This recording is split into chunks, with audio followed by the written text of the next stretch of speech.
If you're casually enjoying Motorfest, but you still are frustrated with not being able to use the cars that you want to use in the grand races, this video is intended to help you improve your driving skills so that the car choice becomes less of an issue. Let's go.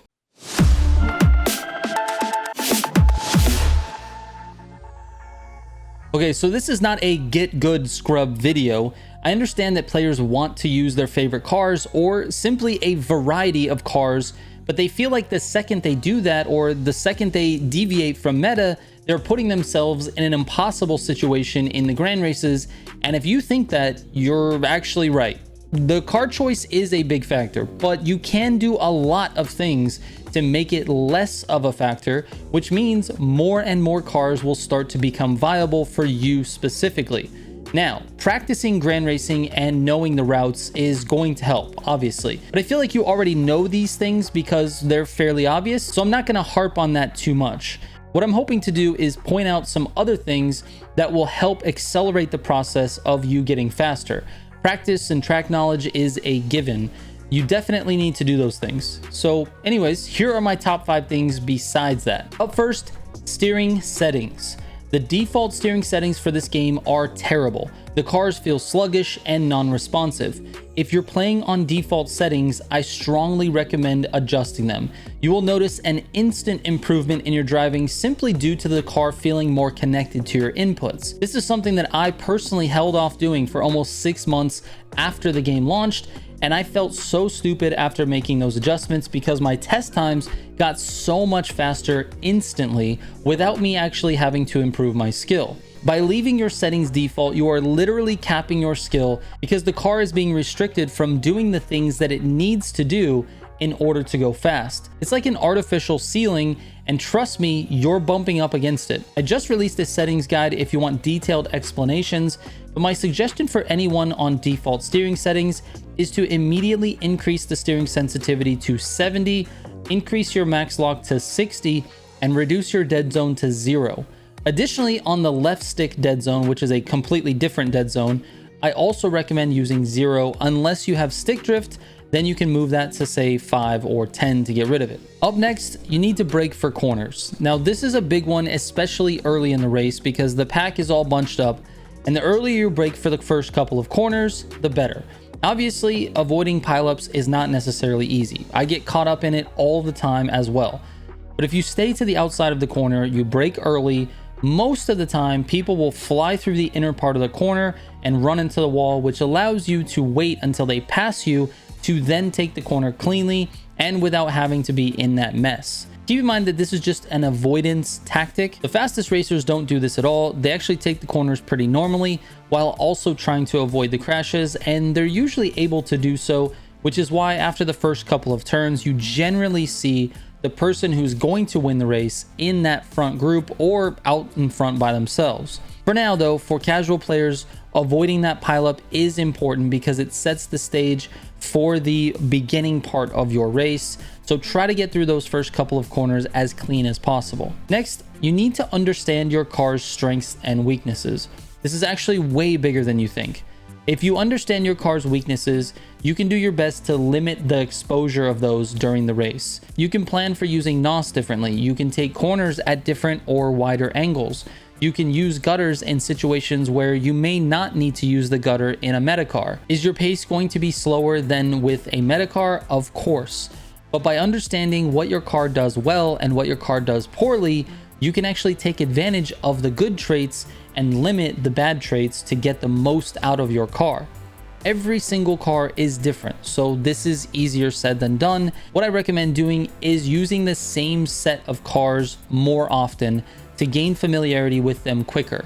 By always switching it up and using a bunch of different cars, you're making this process of learning your cars take a lot longer. So pick out a car for each class that you really like and you want to drive, and start to learn and understand what that car is actually good at and what that car is bad at. All right, next, I recommend not blocking or fighting for track position when it doesn't matter. I see this so often. People are dead set on defending that 18th place, and they're bobbing and weaving all over the place, trying not to allow the player behind them to pass. Focus on your own driving, not defending. Defending is something that high skill players do when it matters, because the truth is, slipstream is so powerful in this game that if someone is going to pass you, it means one of two things. They either used a bunch of NOS in order to get in front of you, in which case you can exploit their faster pace by using their slipstream and then just passing them back after the next corner, or they have a faster pace than you and you can jump into their slipstream and you both will now be going a lot faster. But by blocking or fighting for track position in the middle of the race, you're only slowing yourself down, and in the process, you're hurting the pace of the people around you, which hurts you again because you don't have anyone to slipstream with who's actually going at a decent pace. Defending your track position should be reserved for the end of the races, and you shouldn't do it with ramming, but with good driving. Additionally, don't try to make passes or fight with people in the corners. It's much better if you allow players to take the corner at the pace that they can and not be bumping or trying to, push them out of the gutter or do anything to disrupt what they're doing, because that actually makes them go slower and they're in your way, and now it makes it more difficult for you to get around them. My suggestion is to make passing a much more cleaner event. Use your driving skill to pass people, not the force. And finally, this is absolutely the most important one of the entire video. You need to change the way you use NOS. Some of you will already know this, but many of you do not. Many people use NOS as they get it, thinking the more I use, the better. But this couldn't be farther from the truth, mostly because the NOS you are using isn't uniform. What I mean is when you press the NOS button with a full tank, the car gets a stronger boost than when you press the button with a tank that is 75% full. The NOS gets progressively weaker as the tank gets emptier. So your NOS usage is extremely important to your pace as a racer. To start improving your NOS usage, you should try not to let your NOS go below half a tank.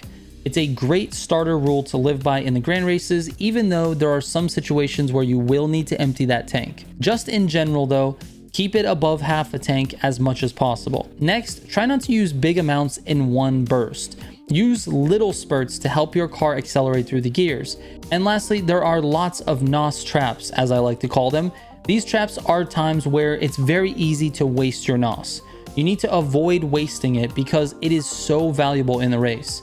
Don't use it through your shifts. There's an amount of time where the car isn't accelerating due to it being shifted. So using your NOS through that period of time is just completely wasting it. Instead, use it just before or after shifting. Now, many of you are probably on automatic gearbox, which is fine. Just pay attention to your car's shift timing so you aren't wasting your NOS during the middle of those shifts. Also, don't use a lot of it during a technical section of the race that requires a lot of braking and cornering. You're not going to need as much of it during that time because, well, you can't really use NOS in tight corners and you can't use NOS while you're braking. Tight technical sections are great places to let your NOS recover a little bit so you have more for the straights. Conversely, you can actually use a little bit more NOS than usual leading up to a tighter technical section, again, because you'll have more opportunity to let your NOS tank recover.